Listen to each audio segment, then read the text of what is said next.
Mga kapuso, doble ingat sa inyong mga gamit, lalo na sa mga pampublikong sasakyan. Sa Pasay, nahuli ang isang hininalang mandurukot matapos mambiktima sa isang pampasaherong bus. Ang estilo ng kanilang grupo, hahawakan ng paa ng biktima para malingat at saka dudukutan. Balitang hatid ni Isay Reyes.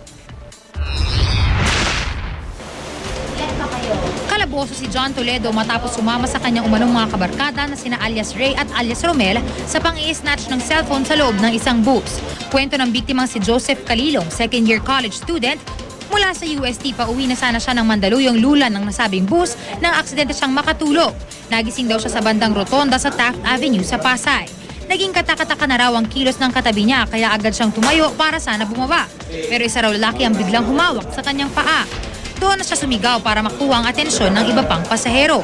Yung akmang aalis na ako nung chair, kasi di ba ganun yun, yung hall ng chair, dumapa na si Ronald something.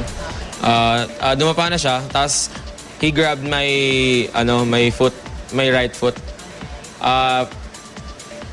Feeling ko, dinistract niya ako para, dinistract niya ako. So, napatingin ako sa kanya. Tapos, then, na-feel ko na lang na may hand na gumanon sa pocket ko. So, immediately, hinawakan ko yung pocket ko. Tapos, yun na nga, nawala na yung cellphone ko. Eksakto namang may nasipatan siyang isang mobile ng MMDA, kaya't doon agad tumigil ang bus para humingi ng tulong.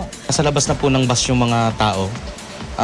Nung lumapit po kami kay Sir para tanungin po kung ano po yung naging problema, positibo naman po niya tinuro na yun daw po yung humawak sa paa niya na naging dahilan para hindi niya mahabol yung nakita niyang naramdaman niyang dumukot ng cellphone niya.